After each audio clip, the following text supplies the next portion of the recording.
so Twilight first off. Twilight of the Republic was with the starter pack, so I think we're going to throw that one over to Travis, since this is the only place that you've actually got. So, what was your initial sort of gut feeling on this place? He hasn't played it. Did you not hear me? I haven't it down yet. Although I will say that I did demo this extensively. I did the entire demo back when I was demoing at the holiday show this past June, and I really loved that first fight with Grievous.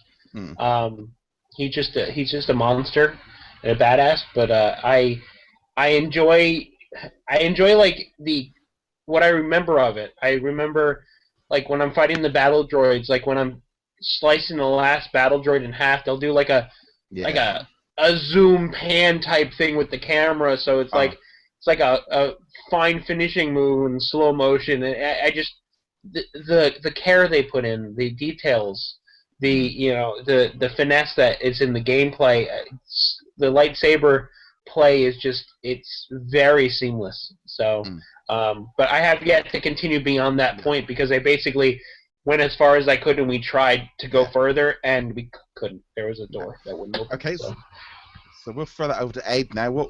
You had a few hours in there. What were your thoughts? Twilight Republic playset's awesome. I mean, definitely what Travis was tapping into, the combat's amazing. I think Ninja Theory did an amazing job. Just every character has their own fighting style. I mean, everybody was afraid that 3.0 was going to be just a bunch of people with lightsabers, and what's the difference? But now they play unique and beautifully. It's like Travis said, a lot of finesse was put into them. But as far as the playset in general, I love it. There's this unique story they created, obviously based off of the prequels and Clone Wars. It's just great. I enjoy the animation, the cutscenes, the use of the voiceover actors, and then obviously all the side missions and the main story.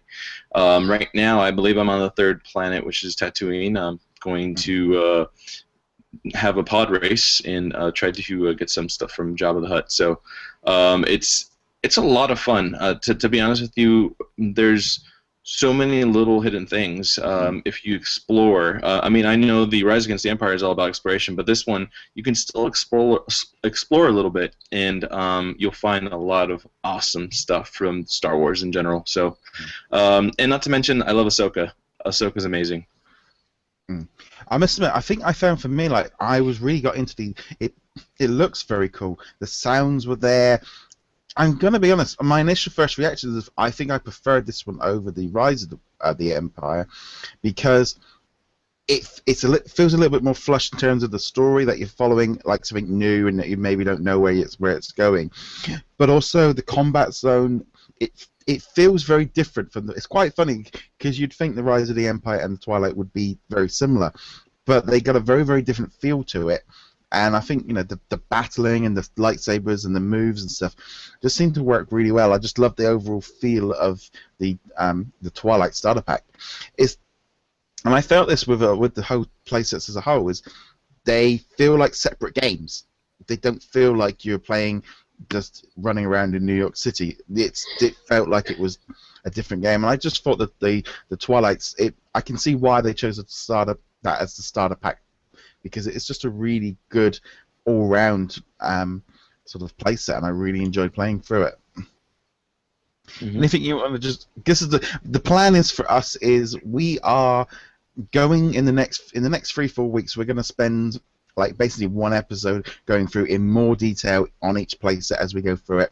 So we're going to literally next week we will run through the Twilight in a lot more detail. So me and Abe will just basically really focus on that playset a little bit more in detail. So this is, like I said, just an initial overview. But I think that, there's been a lot of great response to this playset. Is there anything you want to add on to them before we go on to Inside Out? I think there was one thing that I noticed that I guess got me a little excited was you do run into like mission givers that are like little side characters from the actual movies themselves. I know a lot of people aren't a fan of the prequels, but you start running into a few, like the diner owner inside Coruscant. Yeah. When I saw him, and he's giving me missions that relate to his profession and stuff like that. It's just the detail I paid attention to the story. I like it. I like it a lot, and like you said, it does feel a lot different than the other playsets. So. Yeah. That's cool. Right, okay, so we're going to roll on to, we'll split up the Star Wars a little bit.